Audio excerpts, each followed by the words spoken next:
out. Think it's gonna work. I hope it's gonna work. I hope so. I hope that the recording is gonna be for with this audio. I hope so. But I'm gonna open my audio, check if this is gonna work. I don't know, but yeah, maybe yes. Okay, everybody okay? Yes, yes. So these what we're gonna talk about today. Because I was thinking, actually, I don't know if you guys remember, maybe Deb. And we were talking about this course in September before I left. We were doing this course actually, and we decided, I said, oh, next year or next time I come, we continue that. But I said, probably they will not remember what they were talking about. So we're going to just make it sure that we do an explanation a little bit, okay? So these course or these classes, these next few weeks that we're going to talk about it, we are trying to actually establish what we call the method or the Buddhist path. Hmm? So we need to understand what the Buddhism is about. If it is a philosophy and how what we do, how to follow it, what it is about. So it is important that we understand the goal of it, yes, and we understand the steps for it. So as the name of the course says, it is inner transformation. That is the goal. So the goal already in itself already says a lot about the method. It's inner transformation, therefore it's not an external transformation and not necessarily an external method. Does it make sense? So what does it mean? It means that we are not going to give so much attention, to the body.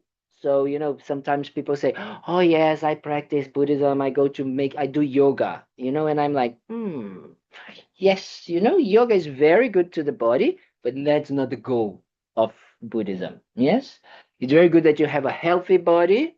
It's very good that you have, a flexible body, but it needs to be in this context if you're going to use it to follow the method for inner transformation. Yes, does it make sense? Hello, hola. So that is important that we try to understand that is the main objective, is the inner transformation. So we need to understand what we are trying to transform. Hmm? Inner transformation means, okay, transformation of what we are trying to transform. So then we need to first look it into our minds right now, trying to understand where we are at and trying to understand where we can get. Does it make sense? What is the goal and where we are?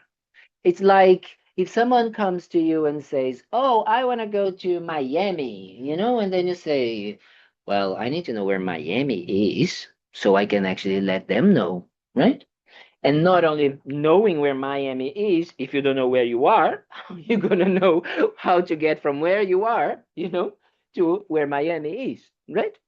In Portugal, there's a very funny thing. The language sometimes is very objective. So, you go to Portugal and then you ask them, do you know where Lisbon is or how to get to Lisbon? Yes. And they stop. And then you need to say, can you please tell me? And then they say, yes. And then you say, from now, so you need to be very kind of like precise. There's a little bit of what we need to do with our minds as well, right? We need to really make sure that we are being precise in what we are asking and where we are so we can know where we want to go. So otherwise, what happens is that we either limit the potential of transformation or we don't know where to start because we don't know what it is there to transform. Does it make sense? Yes? Are we communicating? So that is important in the beginning for us to start really understanding the potential of this Buddhist path and this inner transformation. So we need to start from where we are at. And let me tell you, actually, I'm going to start with the opposite today. I'm going to start with the objective, the goal of what we can accomplish. Yes? So the Buddhist path is a path that says that our main goal or our main potential that me and everybody else, and when I mean everybody else, not only the humans, but also animals everybody that has a mind has the potential to find blessing, to find lasting, completely, absolute, um, uh, permanent happiness, peace, and fulfillment within themselves. Yes, it's already quite of a, how do you say, assumption, no, or quite of a, not assumption, quite of a statement, isn't it? To say that we, ourselves and all beings, have the potential to find that permanent happiness. Okay. So the second aspect of this goal of Buddhism is also saying that not only we can find happiness and we can find that kind of like peace all the time, everywhere, not going away permanently, is that we can also be free from all types of dissatisfaction, pain, like conflicts, suffering, everything. So this is what Buddhism is saying that we can accomplish, that we all have the potential to do that. That sounds good. I don't know you guys, but the first time I heard about that, I said, sign me in. I like it. Because I've been trying to find these two things, and guess what? Not very successfully, I've been actually accomplishing it. So then we need to understand two things when we talk about that. One is, why is that possible? Is it possible? Right? First to say, is it possible? And if it is possible, how we can make it happen. So why is it possible? The Buddhist perspective or understanding that why this is possible is by just observing our minds. The Buddhist perception is going to be, the Buddhist assumption of the Buddhist path is going to be that actually like that state or that goal can only be accomplished in the mind. It's a state of mind that it can be created. It's not an external state. Yes? So it's not dependent on objects, people, circumstances, or kind of like, food, chocolate cake, and whatever. It's not dependent on that. It is an inner state of mind. Yes? And why that is possible? Well, because the Buddhism perspective is going to say that it is possible because it is the essence of our minds. So actually, what does it mean? What is it talking about? What is actually Buddhism is saying, in other words, is that we are just recognizing what we already are. That is the goal. Because when we talk about it, people think that we need to develop or create something, yes? Go somewhere. But actually, it's just coming back home. Does it make sense? Yes? It's just realizing who we actually are by nature. Why is that? Well, because if we think about it and observe our minds in our day-to-day lives, we can actually start to realize that our minds are not fixed, permanent, with certain mental states. Right? What does it mean? Well, we are not. Thank you. Our minds are not. Thank you. Our minds are not all the time fixed in anger or in jealousy or in pride or in attachment, right? It comes and goes. We hope. We hope that it's not 24/7. Nobody is 24/7, 24/7 angry, 24/7 attached, or 24/7 like this, right? But we can see that there are kind of like coming and goes, or as I like to say, the roller coaster of our lives. Yes, we wake up with a certain, and then the mind starts to go a little bit like this, and then we're gonna like go like, and then we go, and then we go, no. And then sometimes we're very happy, something happens, we get the new iPhone, and then, tomorrow is Thanksgiving, and we're gonna eat a lot, and we are kind of like have all of these ideas, expectations, and then we arrive over there, and then someone says, "Oh, you got fat, or you got old, or you are kind of like this, or you are not, you haven't still like did that, or you," and you're like, right?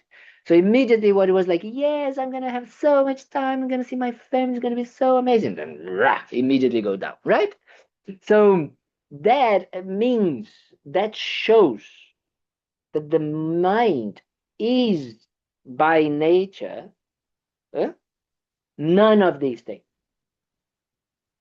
So we say that actually these things are like clouds in the sky. They come, they go, or waves in the ocean, right? They're there, but they don't harm. They don't affect. They don't taint. Taint. Yes, the taint is like a color. No, yeah. They don't taint the essence, the nature of our minds. Does it make sense? Are we at least trying to understand a little bit? Because if they were a substantial or an innate or needed part of the essence of our minds, they would need to be there all the time. And thankfully, they are not. So that shows to us that if we start to understand the nature of our minds, we start to understand that actually we need to recognize what it is and what is not essential. Yeah? What is essential and what is not. So that's what the Buddhist path is about, actually.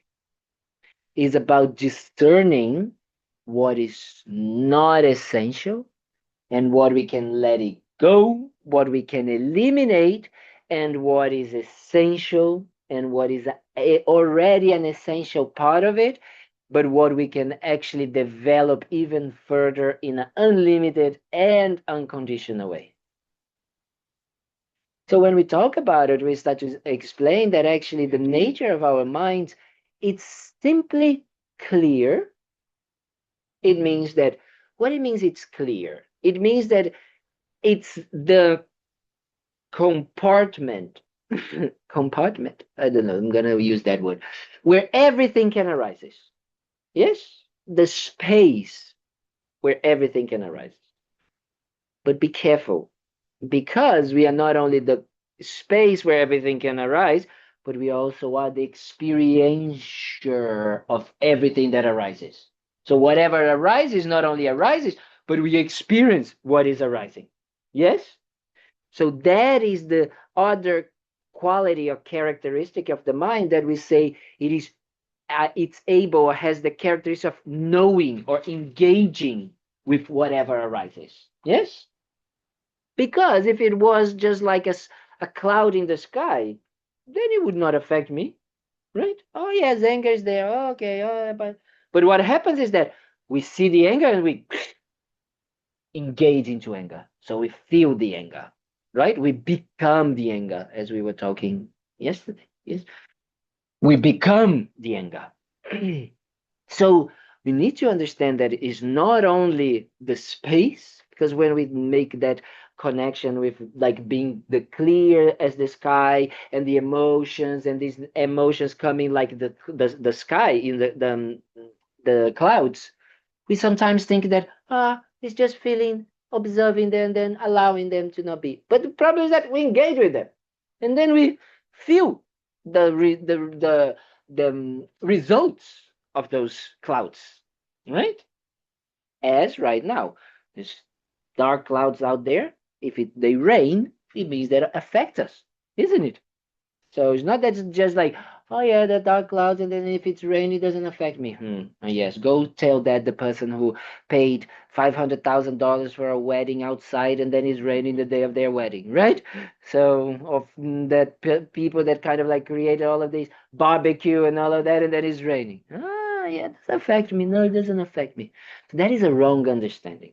I'm talking about that for people that already heard that, because normally sometimes we hear these things and we think that, it's just not engaged. It's just allowing things. The things don't bother me. Don't get. Oh, really? Let's see if not. Right? So that is very important that we start to understand that the mind has those characteristics of things can arise. Yeah. So like anger and all of that, but also positive things can arise in the mind. Also what? Positive things. Positive emotions. Positive. Yeah. Right? We also feel love. We also feel compassion. We also feel kindness. We also feel patience. We also feel gratitude. We also feel, happiness. Otherwise, this life would be very boring. So that means that the mind has the potential to experience either of these things. Hmm? That's the ups and downs that we talk about. Sometimes we are up, sometimes we are down, sometimes we are up, sometimes we are down.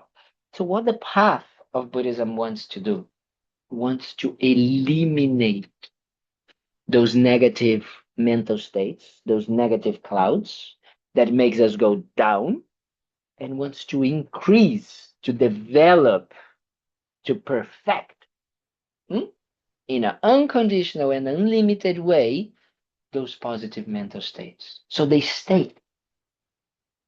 So there's no more up and down.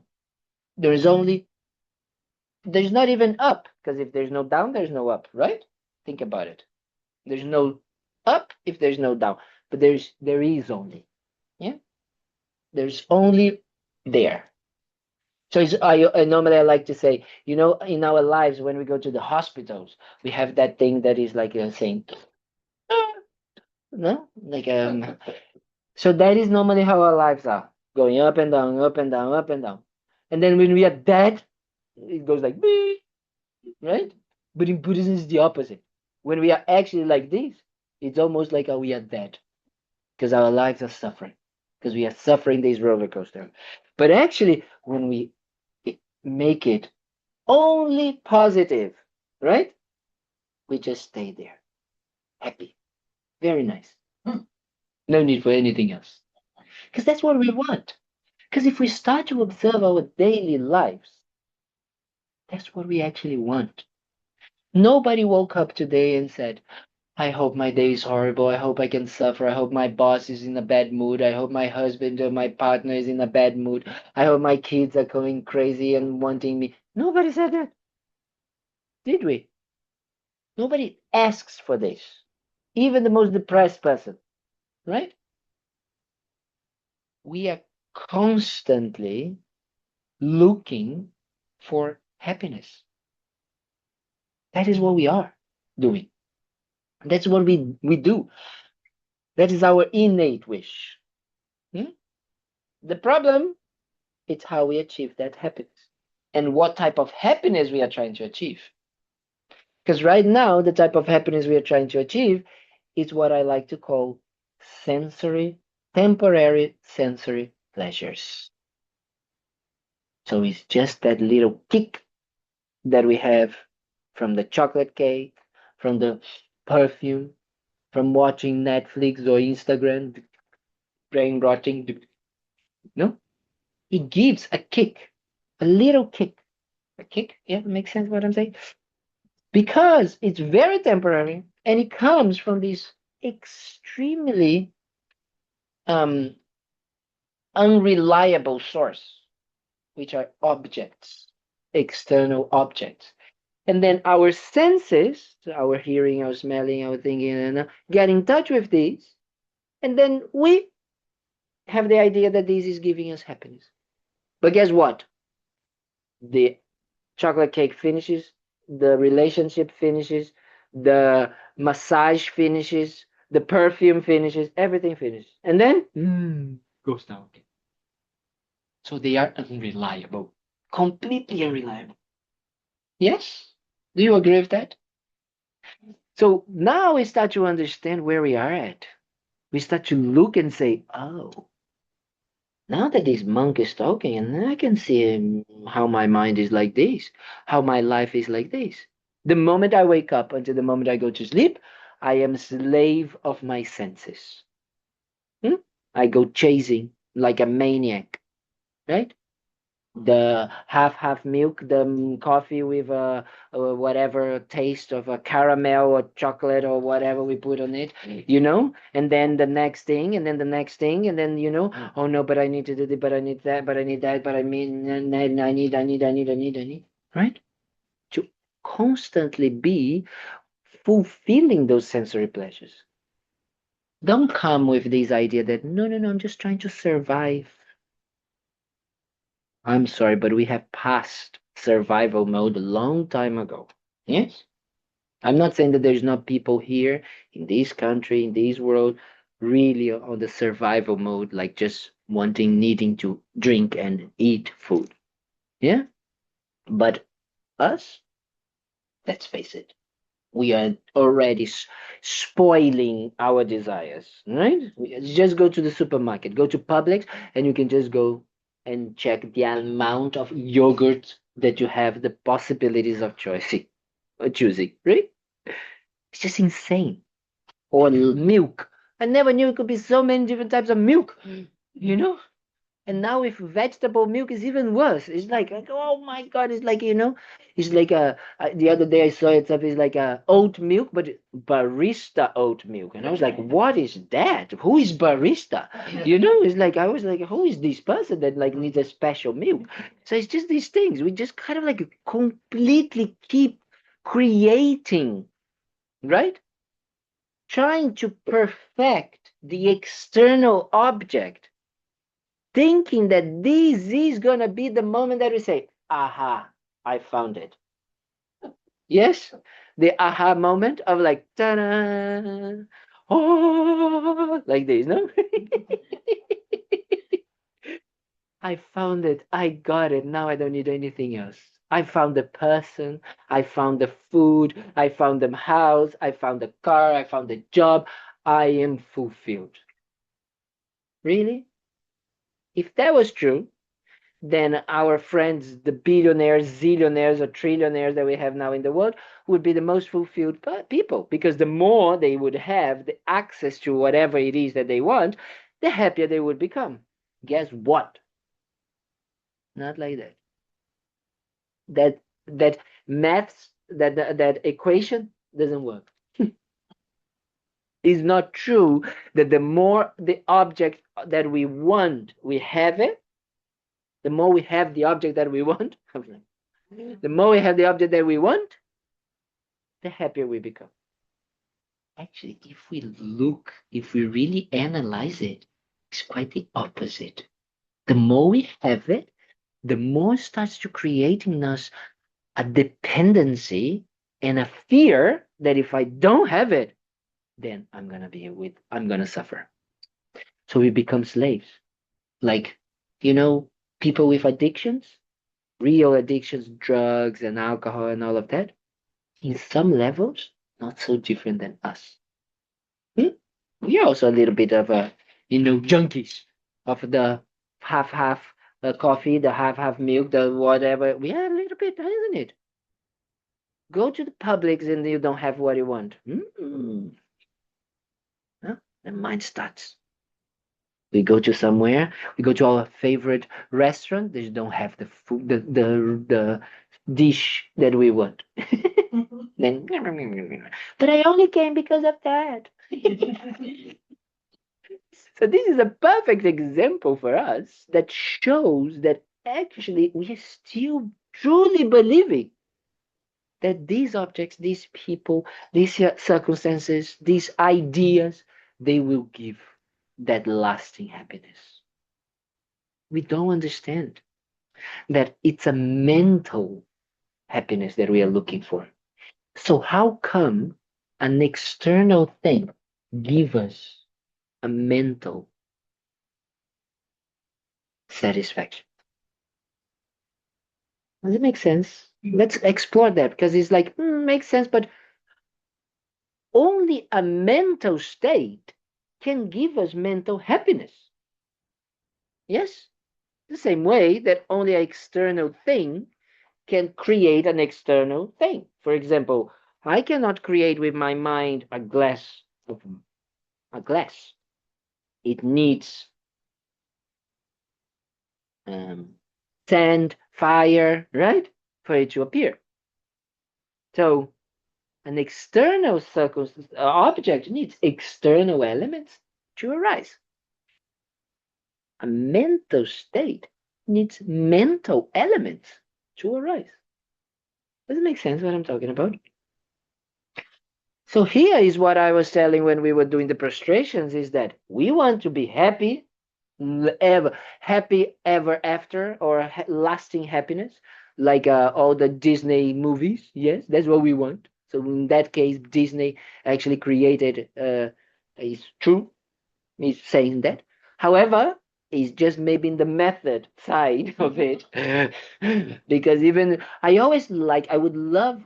There was someone that we discussed that one day. It was very funny. We were laughing about it. We were talking, so you can see how useless my life is because I was talking about this. But it used to check to make movies, all the movies after the end. So, for example, because you have all of these kind of like princess meeting the prince and the princess and all of that, and then after how it is when they start to sleep together, to live together, and have problems, and have these discussions, and this that, and then this person, and then problems of financial problems. Maybe the kingdom goes down, and then the price of gold, whatever it is. Can you imagine? They don't talk about that. They only talk about like when you find the person and all of that, then they were happy ever after, isn't it?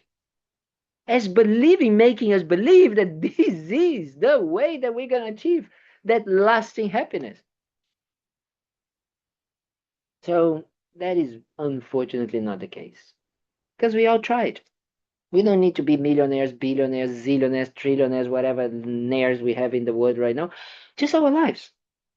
We have been telling us the famous when, then I will be happy. No? When I get that, then I'll be happy. Or if I have that, then I'll be happy. Isn't it? It's what motivated us until now to do this, to do things. Oh yes, when I have the coffee, then I can. I have a friend that she always says, "When I have coffee, then I'll be happy. Then I can talk to you." And I say, "Okay, yes." She has a little bit of a kick. She's a little bit more wake up. That's it. And I say, "Okay, so now we can talk about anything because you're always happy. Because you just said that you're going to be happy. So then we can talk about all the wrong things, the bad things." And she's like, because I like to poke people, right? So that is the problem. We believe ourselves, not body, not the Disney world, not any. We believe. We still believe. We still look for it. We still are chasing. When we are checking, when we are changing cars, when we are changing partners, when we are changing work, when we are changing cities, when we are changing whatever it is, really truly try to check what you're doing it. Yeah, it's more convenient, but isn't the convenient some sort of happiness that you're trying to find? Hmm? But do you believe or do you understand? Do you really come with the conclusion that the changings that you might make with this situation or that one only gonna bring a temporary sensory experience? Do you believe in that? Or you're like, yeah, I understand. I understand. No, no, no, no, no, I understand. I understand. No, no, for me, I understand. Do you? Yeah. Because if you would you still act in that way? Well, that's why we're here. Exactly. Thank you, sweetheart. Bob. But in the course of everything you're doing externally, you're doing it with the intention of achieving whatever your intention is. So if I go to the supermarket to buy something and they have it, I'm not thinking it's going to be eternal happiness, but I'm certainly happy that got it and I can get on my way. Where's the fine line there? The fine line is actually that yes, you might not believe that it's going to make you happy forever, but you believe that the happiness that you experience in your mind comes from the object. I believe the happiness that I experience is because the object was there and So you believe that the object is a necessary thing for you to find that mental happiness. But we just discussed that. Yeah, but I don't feel I go that far with that. I mean, I don't, in other words, I don't feel it's necessary. I'm there. I hope they have it. They have it. I'm happy. But why are you happy? Because if they have the object. Yeah. Because? Go. Because my intention was to get it. Yeah, but why did you think that you needed to get that? Because of survival or because you wanted, because you believe that that object will bring you, even if it is a temporary happiness? Yes. Otherwise, you would not pick up. You could pick up anything. Yes. Is that understanding? Yeah, but what I'm saying is it's a very low level of happiness. Is that doesn't matter. That's my question. Doesn't matter because that's what we are looking for now, because that's how what our minds are trying to do. We are not thinking about lasting peaceful happiness. Forget about that. This is just Buddhism thing. Just when you come here, then you start to think, oh yeah, actually that's what I want. That's what I'm searching when I go to the supermarket and try to get the steak, that I want. I'm actually believing that that will bring me satisfaction, and I need that object in order to feel that experience. But we just said 5 minutes before that the type of experience that we have, it's a mental experience. So how can this create that? Does it make sense? Yeah, I'm just slow. Yeah, but that is great. It's great what you say, because then you're kind of like starting to get into the conclusion that is exactly that. It's like to say, oh, actually, because I believe that the object is the creator of that happiness. You just said, if they have the object, then I'm happy. Yeah. Right? So you say, so that is the problem. That is the problem. Believing that the object is the creator of your mental happiness. Does it make sense? That is what makes us go around buying whatever we buy. Nobody would buy something if they think that that's gonna make them unhappy, even though we do that with people, right? We don't buy people, but we get people. We stay with people in our lives that normally we know it's not gonna work, it's gonna make us suffer, but we do it anyway. Yes, dear. I was just picturing like eating something sweet and how could something that's an object to give me like affect my mental state, but it seems like it stops inner agitation, like having a bite of a chocolate chip cookie. I mean, I don't know how it grants like an object could affect the mental state, but it stopped some previous rumination, agitation, and so it changes your mental state, or that's the hope it will. When you get, let me see if I understand what you're trying to say. So you're saying that, like, for example, if I am anxious about something and then I'm craving for a chocolate cake, a chocolate cookie, to be more healthy, a chocolate cookie, then when I eat, I stop it worrying about something. Yes. So the conclusion is that this is good. Yeah. In that case, yes, it can be good. But the problem is still there. You're still believing that the chocolate cookie is the creator of that stop into the worry that you were having. You believe that the chocolate cookie is the reason why you stopped, isn't it? They call it comfort food. Exactly. That's exactly why we engage into this, right? And that's why we keep on eating chocolate cookies like a maniacs, right? Because we believe it's just comfort food or comfort distraction or whatever. We believe that those things have those kind of like qualities that we encounter, that we have in our mind, the experience that we have in our mind. We think it is a component of the cookie. Do you understand what I'm saying by that? If it was, then what I said to them, is the more we would eat, the happier we would become. Which is the same with like sugar. The more we eat, the more sugar we have in our in our bodies, isn't it? It's right. It's a component. The more I eat sugar, the more sugar I have in my body.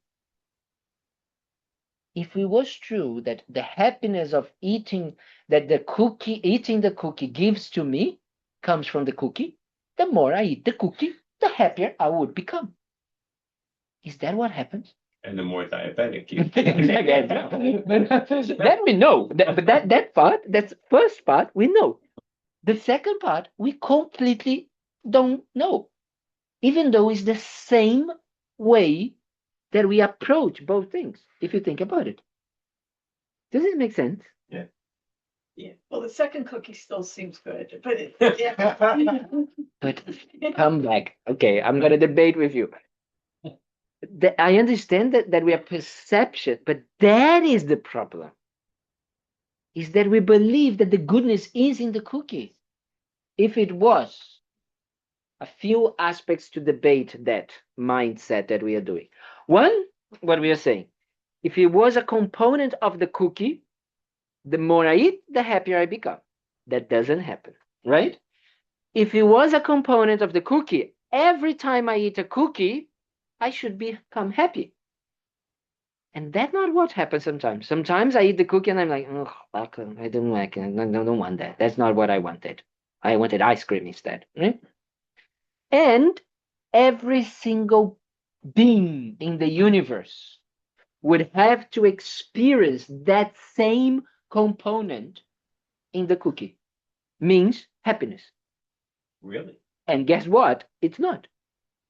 Nobody. It's not true. It's not everybody that eats a cookie becomes happy or becomes less distracted for something that they have in their mind. So what does it tell us that? Who is wrong? The cookie? We need to change the ingredients of the cookie? No, it's our mind that is perceiving and projecting that idea in the cookie as the savior, as the source of happiness. Does it make sense? So now think about everything that you like, from food to things that you like to watch, for people. You are doing the same. You are believing that those positive things that you experience when you have the person, or when you have when you watch the TV, when you see that, it's a quality, a component of that person, a component of that series, a component of that situation, of that car, or whatever. You believe in it. Does it make sense? Can I ask a fine line question? Fine line question. Dun, dun, dun, dun. Okay, so if I have to be on a specific diet due to medical criteria, Medical criteria, yes. and I stick to that diet and I feel good about sticking to the diet, where does that fall? Is that still on the side of object? Yes. You still believe that the diet is the creator of the happiness, the mental happiness. The diet is the creator of your health body. So what's on the other side of the external object feeling? If it's not happiness, if I stick to the diet, and if this is boring anybody, I'll shut up. No, I'm loving. If I stick to the diet and I'm feeling good about sticking to the diet, if I'm not feeling good about it, what am I feeling? Nothing. I'm just sticking to the diet and I'm having no feeling at all. I am having a feeling that is based in understanding that what the diet does, what the diet can do, is to make my body healthy. period. Okay. That's what the diet can do, isn't it? Yes. So whatever else that I put on top of it, it's my mind creating it. Got it. So then I can say, oh, it's good that my body is being healthy, because then I can use my body to help others. So this is putting a vision into that situation, which is also based in reality, right? Because it's true. If you have a body, you can use a body to help others. But why is that going to bring you happiness? It won't. Just because you say that, it won't bring you happiness. Right? You need to see then that you understand that actually happiness is a mental state that is free from the negative mental states, right? And especially the most negative mental state that we have, that is the creator of all the other ones, is the selfish mind. The mind that only thinks about me, myself, and I. So if I start to understand that actually the mind of selfish mind is the creator, which is that mind that believes that having this or that is going to make me happy, right? Is that mind. So the more I eliminate that mind from my mind, the happier I become. Does it make sense? So when I take out that mind, which is the mind that you're talking about, Bob, that is seeing that, putting into that diet being the source of your happiness, right? When you take that out, guess what? What happens? Freedom, happiness, mental happiness starts. Real mental happiness. What is the real mental happiness that we're talking about here? Not temporary sensory pleasure. Not that. You're talking about a mind that is completely understanding what that diet can actually give to me, which is a healthy body, period. It cannot give me a lasting fulfillment. It can only give me a healthy body. Does it make sense what I'm talking about? So Buddhism is about realistic approach. But people think realism means boring, no happiness, like, but it's the opposite. It's the most powerful mind we can have. It's a mind that is not contaminated, that is not clogged by artificial ideas that always frustrate us. Like, this bringing me happiness. It doesn't. It can't. Cannot. Question. Just a second. Alex has, yeah, Alex raised his hand first. Sorry, sweetheart. Do you remember when Coca-Cola changed the formula? Yes. How many people were suffering? Well, honestly, that for me really touches my heart really deep. And more I think about these things, it touches more and more, because all the suffering in the world comes from that. Not only the Coca-Cola. All the suffering in the world comes because we believe that not only this thing is going to bring me happiness, but I also believe that this thing makes me unhappy. I believe that this is the cause, because it's empty, almost empty now. This is the cause of my suffering. So I engage into this. I fight for this. I do everything for this to either get away from here or to get it back full again. Because I believe that the happiness is, a quality of the full cup. Make sense what I'm saying? And that suffering is when I have an empty cup. So I believe in that. Because I believe in that, I do everything for these two things. For one to happen, which is having the full cup, and one to not. So I do everything. I kill others. I, make others starve. I kind of like do whatever it is needed. I protect myself, my family, everything for this not to happen. And it's all a completely deluded idea of the mind. Because it doesn't have neither of these qualities of happiness or sadness or anger inside of you. These cannot give to me. Who can give these to me? My own mind. That's why I said in the beginning that the nature of the mind is not that everything can arise. Remember, but it arises and we engage and we experience it. So yeah, because then you would say, then I can just see it positive, Then we're gonna, yes, experience in this way. But if I see it as this is the quality, that it is intrinsic, yes, it is kind of like it's a component of that.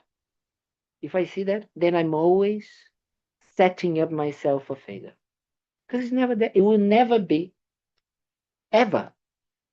Doesn't matter how many times I shape it, do it again, put it in plastic, in so many different, in ceramic, in everything, because that's what we do, right? Then we start to perfect the object, believing that the more we perfect the object, the more the component of happiness that we believe is in it will manifest stronger. Does it make sense what I'm talking about? Yes?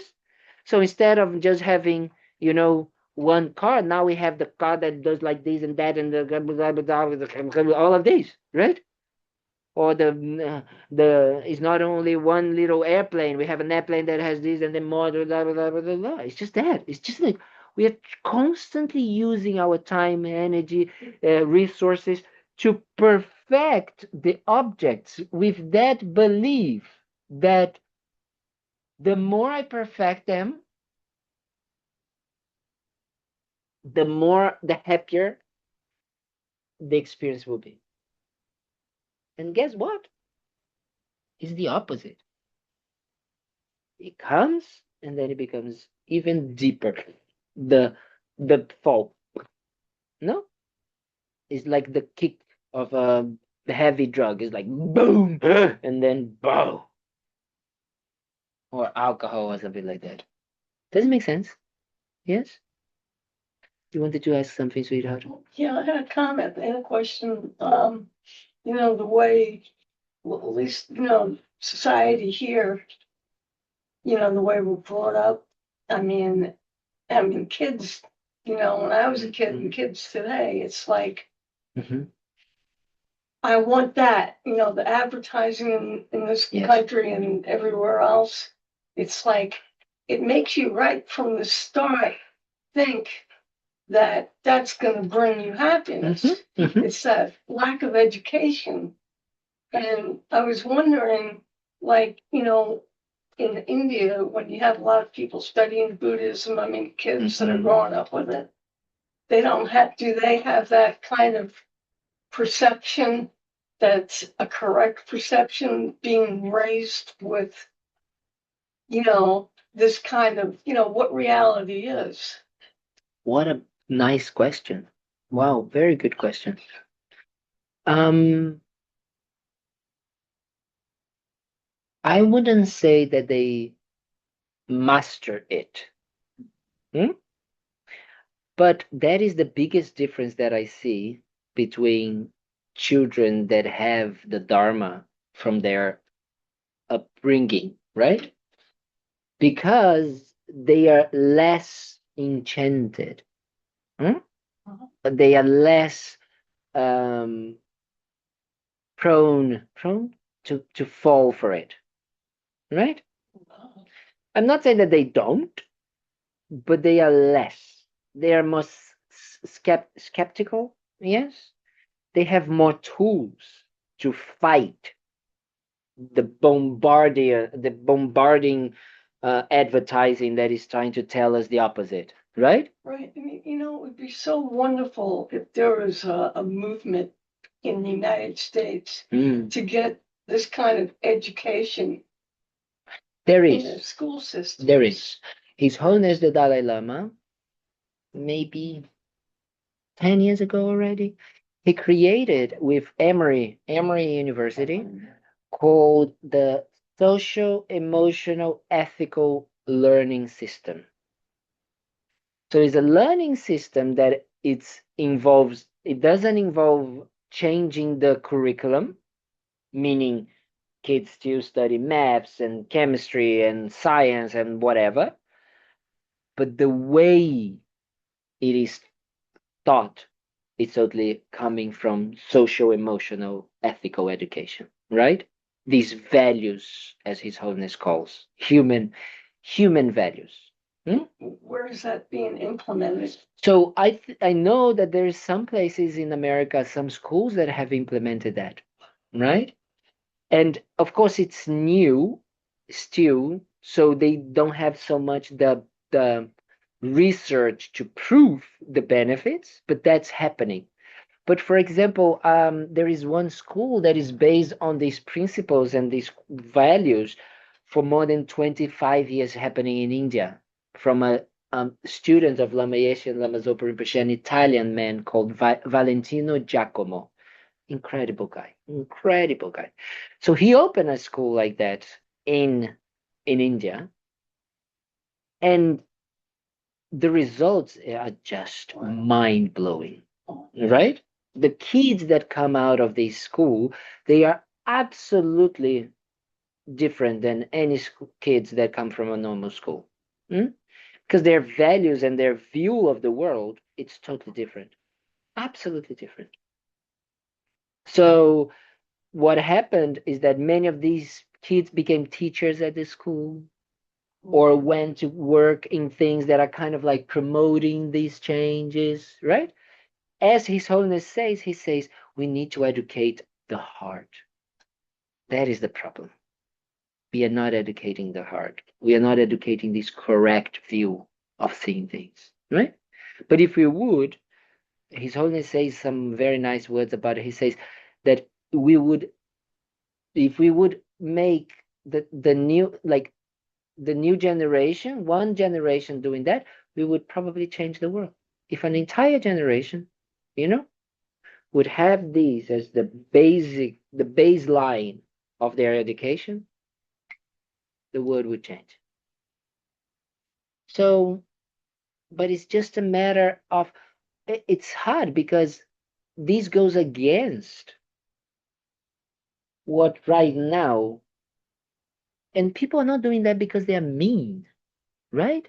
Advertising and companies, they are not being mean. It's because they believe in what we are discussing. If we are listening to this and we have difficulties to understand, to grasp that idea, and even grasping it, we are still grasping in the sense of understanding it, we still fall for it. But these people, they believe that when they are trying to sell you that glass, no? So they can have more profit for themselves and their families, so they can have more of perfect external objects because they believe that these objects have the component of happiness. Makes sense. There is a logic in there. Nobody's stupid. That's what I was saying. Nobody wakes up saying, I hope that I can suffer or anything like that. There is a component of logic in that way of thinking. It doesn't mean that it's correct, that it accomplishes what it wants. Does it make sense what I'm talking about? Yes? very important that we clarify that, because otherwise it becomes us against them, or we know and then they don't know. And instead, what should arise is in our mind is compassion. Because these people, just like us, are completely deluded, believing that happiness is a component of this glass, that happiness is a component of Netflix, that happiness is a component of Instagram, that happiness is a component of Amazon, that happiness is a component of that partner. Does it make sense what I'm saying? People believe in that, like we do. So if they act in the sense of wanting to have more of these things, it would make sense. So what we need to help them is to understand that that idea that those objects have the component of happiness within themselves, it's not true. That is the wrong view. That is the mistake.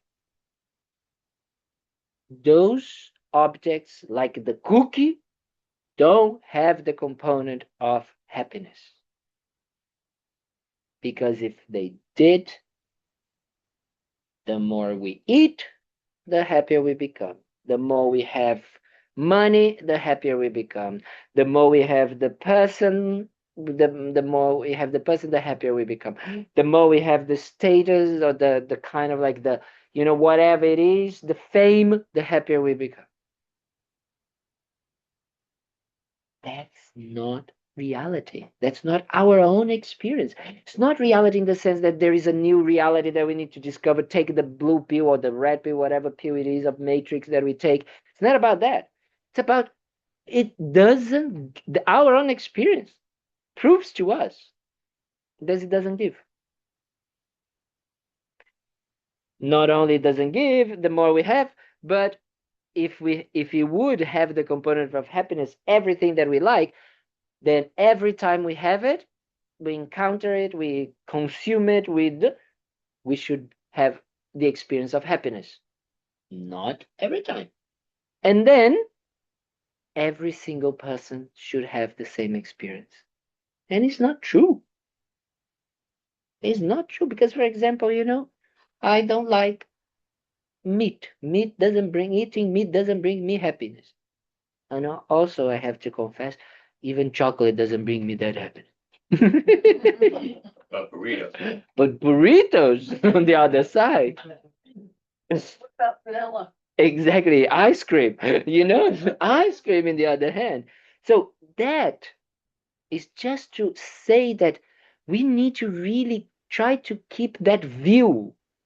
Yeah, it's a view. It's a view means not view in the sense of seeing, but it's a let's use another word than view. It's an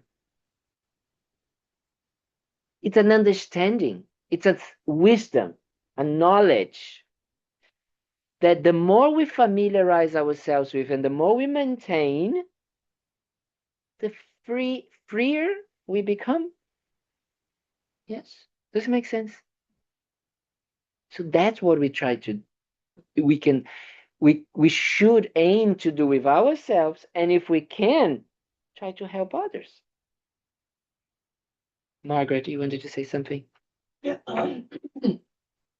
What would you say the true component parts are for real happiness, and how do you get there? The true component of happiness, it's a mental state, so it's independent on external objects. Yes, because it's a mental state. So if it's a mental state, the only thing that needs is a mind, right? So a mental state that is at the same time free from negative emotions, disturbing emotions, no? And it's free of this wrong idea that we are discussing now, this wrong idea, and is at the same time full or developed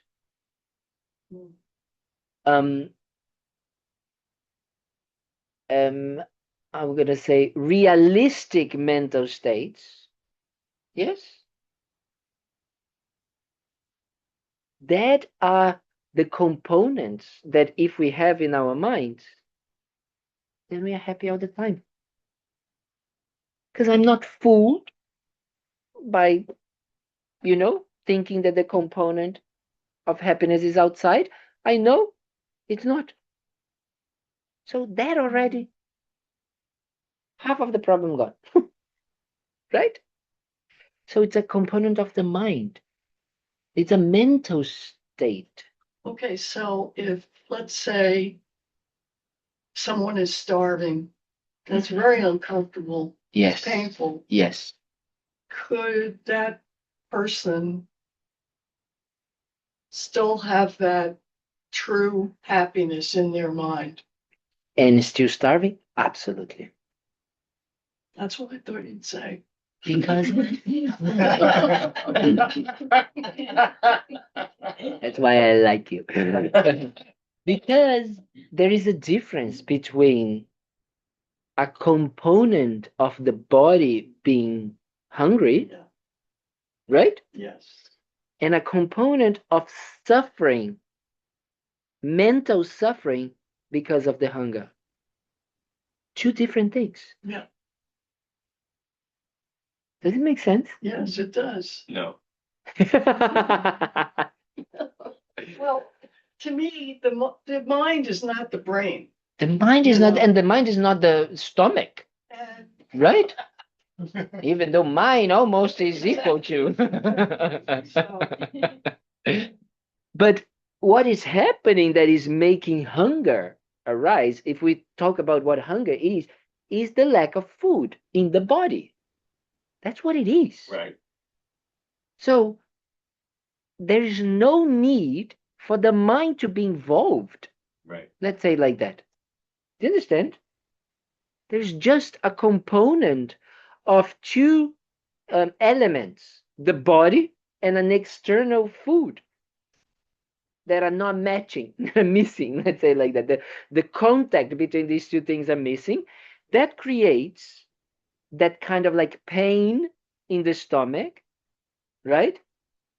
But it doesn't create the mental aspect of it. It doesn't necessarily have to, because the mind is something different. There is only the mental suffering of the hunger because I believe in two things, mainly. The food will bring happiness, but the food will not bring happiness. What the food will bring is the alleviation. Yeah. Yes, Alleviate. alleviating is going to alleviate that component of the body missing food temporarily. That's what is going to happen. Does it make sense what I'm saying? yes, it does. The food is going to only alleviate that lack of nutrients that the body was missing. That's it. That's only what is happening. Yes. You said something, and I want to make sure You understood. now that you've said this a lot of different ways. So, eliminating the external mental state, Come again. I already don't understand it. eliminating Mhm, that mental state mhm. that associates that the component of happiness is in the external object. Yes. And you said when you eliminate those, you have liberation and Yes. freedom in the mind. Yes. So it's just the elimination of that belief. Enough. Huh? The question is just that elimination of that enough for happiness to arise in the mind? Yes, that's my question. Good, very good. Yes and no. Thanks. God, I was just hoping for a yes.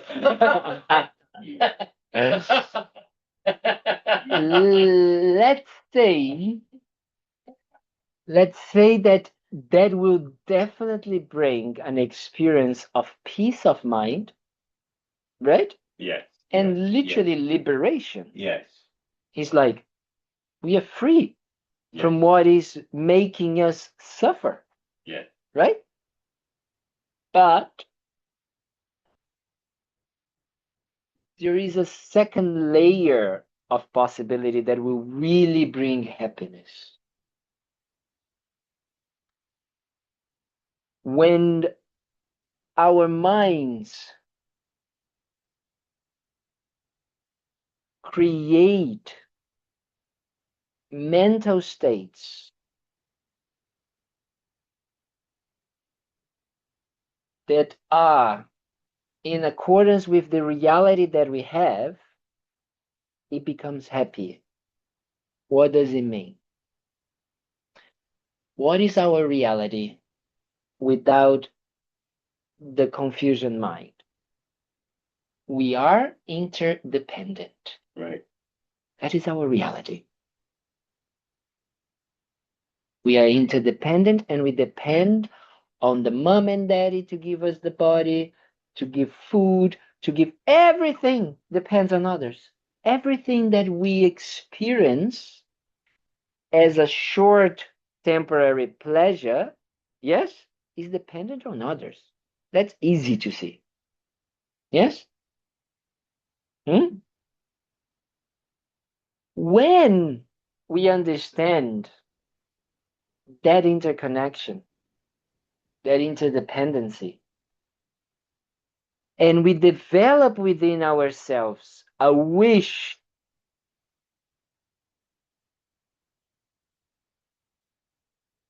that these beings that are so kind to me to give me what gives me these temporary pleasures, that I recognize that they are suffering as well because of this wrong idea that the component of happiness is outside. When I create a wish within myself to wanting to make them, to help them, all of them, to be free from that, when I create that, I'm going to have to develop within myself tools to be able to accomplish this. Yes? Does it make sense? Yes. First, that just developing that mind in my mind already makes me happy. Because when you are thinking about others, you're already happy. Think about it. No? When you're thinking that you want someone to be happy, when you go to a marriage, a wedding, and you see that person that you like getting married, you become happy, isn't it? Because that person is happy. So that already uplifts the mind. But then we start to understand that for us to be able to accomplish our wish, to help each of these beings that are so kind to me, to be free from their wrong idea that happiness is a component of the object outside, I'm going to have to practice, I'm going to have to perfect patience, compassion, love, kindness, because these are going to have to be the means that I'm going to have to touch and to help others. Does it make sense what I'm saying? Yes.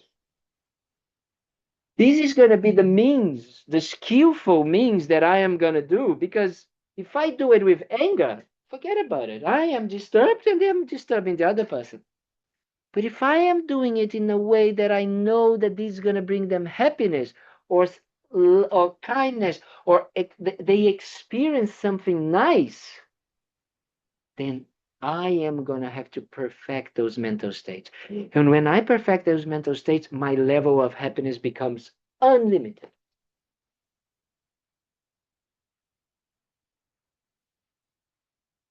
I'm loving to teach this class in this way because I never taught in this way, and it's so nice. It's much better than the Buddhist terms, blah, blah, blah, that we use.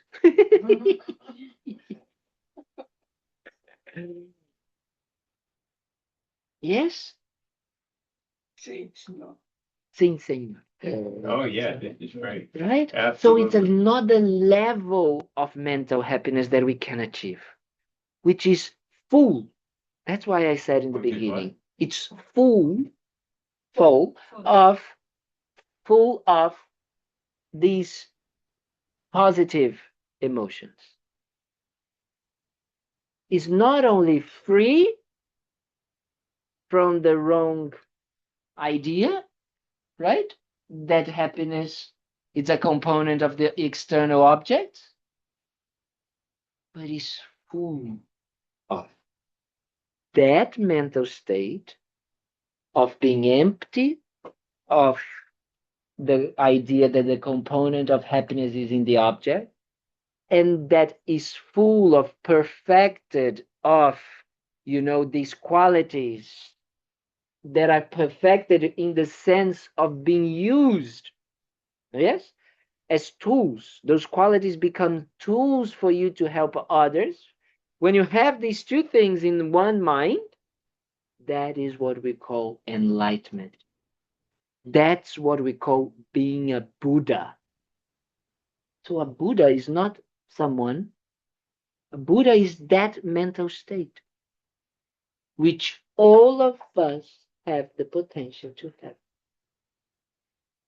the potential to develop. Does it make sense? Potential's a big word. No, potential is the right word, actually. Potential means that if the causes and the conditions are there, it happens. It's just that. If I eliminate the idea that the happiness is not a component of external objects, half of it is done. What? If I develop the correct understanding that the happiness is not a component of the external objects, half of the problem is gone. Right. And then becomes just how to be more joyful. Right? How I can then become more kind, kinder, more compassionate, more loving, more, patient, then life is just amazing. It's an amazing life. Does it make sense? So, yes, it's a potential. Right. Yes, sir. This is kind of in line with the questions that have been asked, I think. So you take something like taste. Taste of Any people make such a big deal out of taste. How something tastes. how's of it the food, Yeah. not like the taste if I like it Probably something. anything. Okay. Yeah. We're gonna taste in everything. Yes, we do. That That is the wrong view. that is the happiness- belief Yeah. that the pleasure, or the happiness, the temporary happiness that the tasting what I believe it is tasteful, yes. What I believe is tasteful is a component of that object. Yes, I believe that the pleasurable experience of eating the burrito comes from the burrito. So then, when I go to the Where does it come from the mind. Oh, right. Right? The Right. mind is the only one that can create that experience. But you still have the pleasure of eating the burrito. Only because the mind is telling me that. So so where does that leave you? You don't eat the burrito, or you eat the burrito and enjoy it? You eat the burrito and enjoy it because you understand that the pleasure is not coming from the burrito. So if you eat the burrito, or if you eat stones, Got it. it's the same. I got it. Do you understand? From the mental perspective, exactly the same. That is what freedom means. And a nice way to check that is that we don't need the object is just by, if we close our eyes right now and we think, oh yes, tomorrow I'm gonna be having, this and that and all of that, we can almost taste it. No, we don't need the object at all. Because I'm a naughty monk, but I always give the example of sexual desire. I don't need the object in front of me. You just think about it, and sexual desire arises. Isn't it? There's no need to have it. If we just think about it, boom, it comes up. So that pleasure that we're actually trying to have when we have the contact with the object, actually, we can have it here. What? We can have it here. Right. It doesn't need the object. But we are so ingrained with that belief that the object is the cause of that experience that happens here. It's completely coming from the side of the object. Nothing to do with me. Nothing to do with my mind. So when the cookie is not giving us that pleasure, the fault is where? In the cookie. Right? Right. When the person is not giving me the pleasure or the happiness or the nice feeling that I have, whose fault is that? The person. That's why we live our lives. No? Does it make sense? Yes, Does it help? yes. I think it's very helpful what we talk. Yes, please. What about animals, like pets, like dogs? So if I come home from work and I'm super excited and so happy to see my dog, and they're so excited, Yes. how is that? Also, unfortunately, the cuteness, the happiness, all of these are not in components of your dog. Right. They are not components. So it's not in the dog. Right? As long as you understand that, it's not component of the dog. Because if it was, every time you are with the dog, doesn't matter when you see it, when you're done, when you see it for a long time, and then when you're seeing it for a long time, it should always be the same experience. And I'm sure it's not.